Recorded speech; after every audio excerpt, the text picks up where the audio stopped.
ఎందుకంటే నాకు వచ్చలేదు దేవుని కుమారుని పిల్లోడిని దేవునికి ఇవ్వటానికి వెనకాలేదు. ఎందుకు వెనకాలేదు? దేవుని మందిరానికి దేవుడికి అవసరం కాబట్టి దేవుడు మరి అట్లా ఆమె వాడుకుంటూ వచ్చినాడు అనమాట. ఆ పిల్లోడు కావాలని చెప్పేసి. అందుకే నేను ఇక్కడ మనము ఒక వాక్యం చదువుకున్నాం. మొదటి సమయంలో 10వ చదువుకుంటాం. ఎందుకు దేవుడి మందిరానికి ఎందుకు రావాలంటే దేవుడి మందిరానికి వస్తే దేవుడి వాక్యం ద్వారా మనం బలపడతాం. దేవుడు వాక్యం ద్వారా మనతో మాట్లాడుతూ ఉంటాడు. చదువు వచ్చిన వాళ్ళకైనా చదువు రాని వాళ్ళకైనా ఎవరితోనైనా దేవుడు మాట్లాడుతాడు.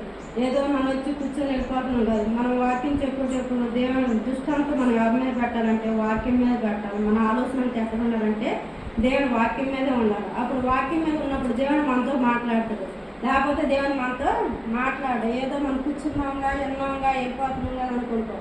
కానీ దానికి మనకు ఆశీర్వాదం కాదు. అది మనం వస్తున్నాం మన స్కూల్ గట్ట పిల్లలు వెళ్ళి వాటిని రేపించుకుని వెళ్ళిపోయినట్టుగా అనిపిస్తుంది అన్నమాట. అట్లా కాదు. మనం వచ్చామంటే మన పిల్లవాడు పాస్ అవుతున్నాడంటే వాడు వచ్చి చెప్తున్న మాటలు టీచర్ చెప్తున్న మాటలు విని వాడు హృదయంలో పెట్టుకొని వాడు చదువుకొని గుర్తుంచుకొని వాడు ఎగ్జామ్స్ రాస్తేనే మంచి పాస్ అవుతుంది. వాడే స్కూలు రాకుండా మానేసి వారానికి ఎప్పుడో ఒకసారి వచ్చి వెళ్ళిపోతే వాడు పాస్ అవుతాడా?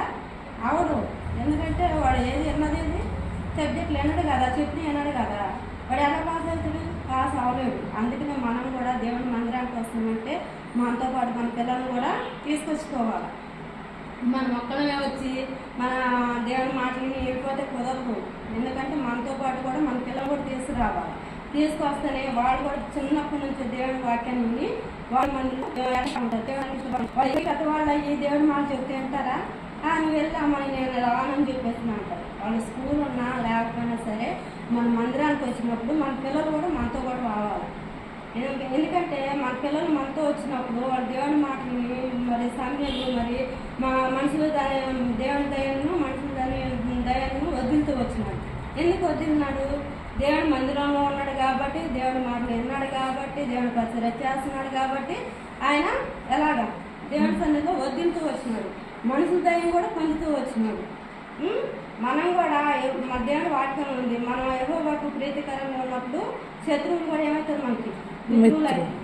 అట్లనే దేవుని వాక్యంలో కూడా ఏంటంటే సమూయేలు దేవుని మాట ఆయన పుట్టంగానే మరి దేవుని పాలించి ఆ మరంగానే దేవుడు అన్న చెప్పు ఉండొచ్చు.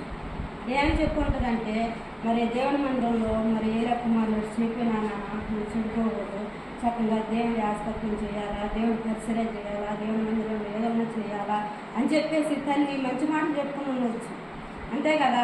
ఇప్పుడు మొట్టమొదటి మరి సమయం